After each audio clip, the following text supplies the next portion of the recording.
Hello, আসসালামু আলাইকুম। তো আজকে গেছিলাম আমি আমার এক ফ্রেন্ডের বাড়ি, আর সেখান দিয়ে আনছি ফেক সিলিংটা, যেটা দিয়ে আমি একটা জিনিস বানাবো।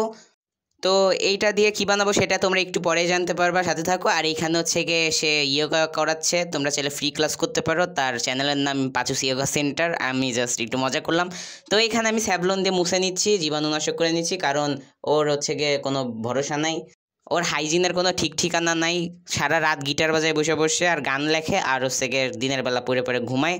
তো আমি এটা আমার এক বান্ধবীর নাম্বার দিয়ে ওর কাছে নিছি। জানি বান্ধবী, তুই আমার এই ভিডিও দেখতেছিস এবং তোরে 10-15 বার ফোন দিছে, এর জন্য খুবই দুঃখিত। আমি তোরে চকলেট খাওয়াবানি, চিন্তা করিস না।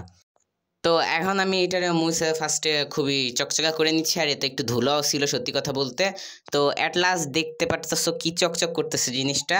তো এখন হচ্ছে কি আমাদের যেই মেন কাজ সেটা হচ্ছে কি আমার একটা ব্লেড লাগবে। তো এইখানে হচ্ছে কি আমার ইয়োগার মালিক চলে এসেছে, বাট এখন ডিটেকটিভ রূপে সে এসছে কোনো ইললিগাল জিনিসপত্র আমার এর ভিতরে আছে নাকি সেটা দেখতে। তো এইখানে আমার ইয়ে নিয়ে টানাটানি করতেছে। তো এইখান দিয়ে যদি তোমরা এরকম টান দাও তাহলে স্মুথভাবে উঠে আসবে। এটা দেখতে যে এত সুন্দর লাগে, স্যাটিসফাইং। বাট আমি এক হাত দিয়ে কাজ করতেছি আর এক হাত দিয়ে ভিডিও ধরছি, আর আমার ক্যামেরা অত বেশি ভালো না, এই জন্য দেখাইতে পারলাম না, সরি। তো এইখানে ও বসে বসে আরও আকাম করতেছে, তো আমি এইখানটারে টাইনে টাইনে স্মুথ করে নিচ্ছি। তো এটা চাইলে তোমরা তোমাদের বাবা মারও হেল্প নিতে পারো, কারণ এটা খুবই রিস্কি একটা জিনিস, আর ধারালা ব্লেডটা তো আরও রিস্কি।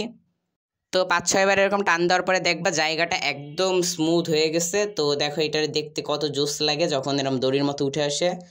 আমার কাছে যদি আইফোন থাকতো তাহলে এটার আমি আরও ভালো মতো দেখাইতে পারতাম, বাট আমি আইফোন পছন্দ করি না। আই থিঙ্ক স্যামসাংয়েরও ভালো। তো যাই হোক, এখন আমি দেখাবো নেক্সটে কী করা যায়। নেক্সট হচ্ছে কি আমাদের বানানো লাগবে একটা স্কেল, আর এইখানে আমার বিছনার ময়ে ময়ে হয়ে গেছে, আমার মা আসলে আমার ময়ে ময়ে বানাই দেবে। তো এইখানে 4 কোনা করে করে কাইটে নিচ্ছি, মানে দাগ দিয়ে নিচ্ছি, দেখতে পাচ্ছ। তো এখন জিনিসটারে ফুটো করা লাগবে। তো ফুটো করার জন্য আমি একটা ইয়ে ব্যবহার করব। তার আগে এইখান দিয়েও সাইড দিয়ে কেটে ফেলতে হবে, কারণ জায়গার 2-1টা একটু ভেঙে গেছে, আর ওইখানে সে আমার মাছে সিজার করতেছে। না পাচু, কইরো না, এত আকাম কেন? তো এইখানে সে আবার আকাম করতেছে। তো এই জায়গাতে আমি এখন কাটবো সাইড দিয়ে, আর মাঝখানে আমি চৌকা ঘর বানাইছি। আর এতক্ষণ তোমরা বুঝেই গেছো যে আমি প্যাক বোর্ডের কথা বলতেছিলাম, যেটা দ্বারা যে প্রায় 6,000 টাকার মতো।